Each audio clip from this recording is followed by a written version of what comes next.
Réalisez le TP numéro 1 cuivre.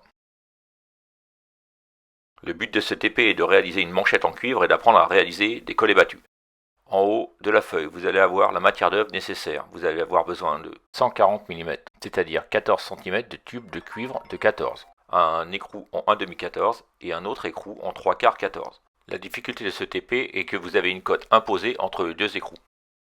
On retrouve en bas à côté de votre nom les critères de notation. On vous demande une cote de 120, un collet battu en 1/2 14 qui sera noté sur 10, et un collet battu en 3/4 14 qui sera aussi sur 10. Voici les outils nécessaires pour réaliser le TP. Tracez sur un tube de 14 la longueur de tube nécessaire. Ici, c'est 14 cm.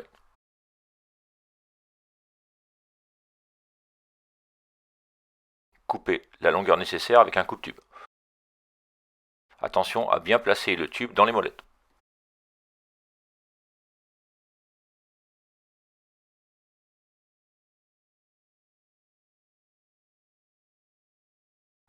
Il faut ensuite ébavurer l'extrémité du tube, soit avec un ébavureur, un alésoir, une lime ou une lime ronde. Une fois le tube évavuré, il faut le recuire sur toute sa surface. N'oubliez pas de faire une chauffe bien uniforme.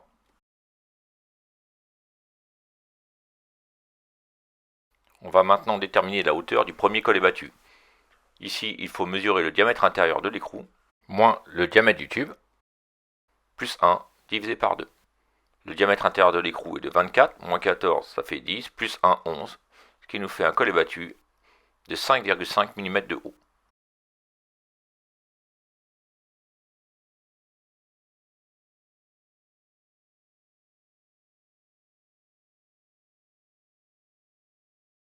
On trace la hauteur du collet battu calculé, 5,5, à partir du haut du tube.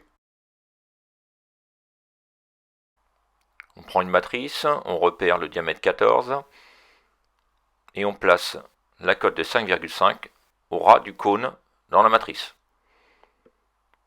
Ensuite,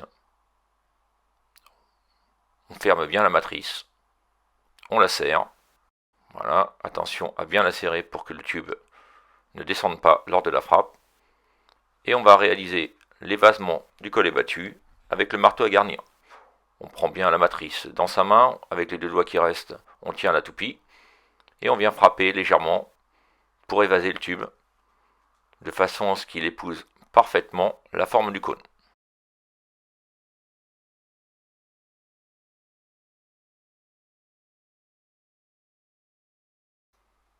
C'est parfait.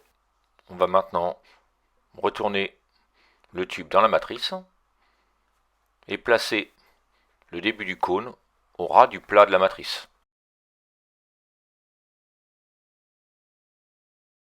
On serre à nouveau bien la matrice et on va commencer à rabattre le collet en tapant bien vers l'extérieur tranquillement. Ce collet battu est assez difficile à réaliser. Une fois que le collet est bien plat, on va pouvoir vérifier, vous voyez, on le met légèrement sur le côté, on vérifie qu'il soit bien rond, bien plat. Un collet qui est bien réalisé est capable de rentrer directement dans l'écrou. Donc il reste épais, rond et plein.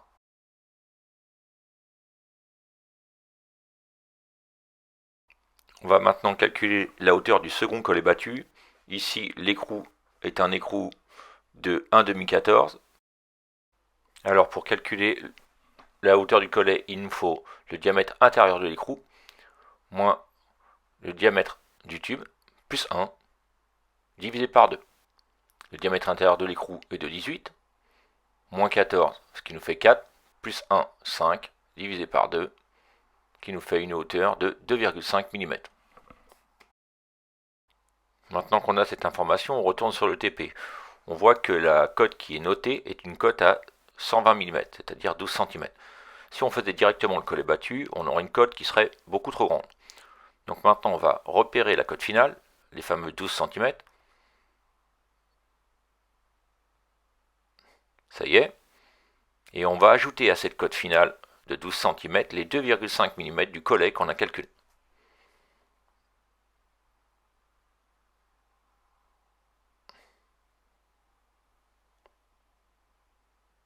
Ça y est. Donc cette partie est en trop, il faut la couper. On place bien le tube dans les molettes du coupe-tube, bien aligné sur la cote finale avec les cols battus. Voilà. Et maintenant, on procède à la coupe avec le coupe-tube. Tranquillement, sans écraser, en faisant un quart, un tour, un quart, un tour, un quart de serrage.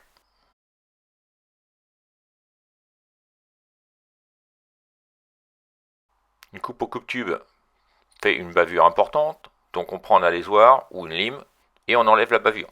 On fait donc un ébavurage du tube.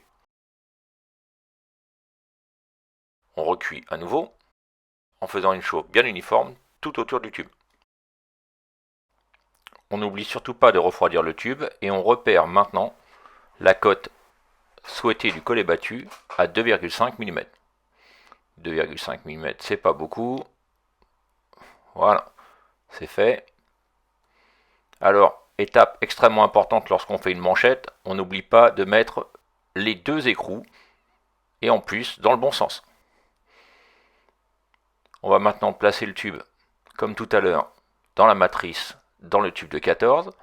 On met bien la cote au ras du cône, comme là. Et, comme tout à l'heure encore, on serre bien la matrice jusqu'au bout. C'est vraiment capital que le tube ne descende pas lors de la frappe. Voilà, on vérifie bien qu'on a mis ces deux écrous. On met bien la matrice dans sa main, on tient la toupie. Et on va réaliser l'évasement à l'aide du marteau à garnir. Bon, celui-ci est beaucoup plus facile à réaliser. Une fois qu'on a bien fait le cône, on inverse de l'autre côté de la matrice. On met le cône au ras du plat. Voilà, comme ça. Et on réalise le collet battu en frappant bien vers l'extérieur. On finit de faire le plat. On vérifie qu'il est bien fini. Et on vérifie enfin que l'écrou s'engage bien dans le collet. Ça y est, vous avez réussi à finir le TP d'initiation numéro 1, la manchette, qui vous permettra de faire des liaisons entre deux appareils, entre deux vannes. Voilà, avec une cote qui est imposée à 12 cm.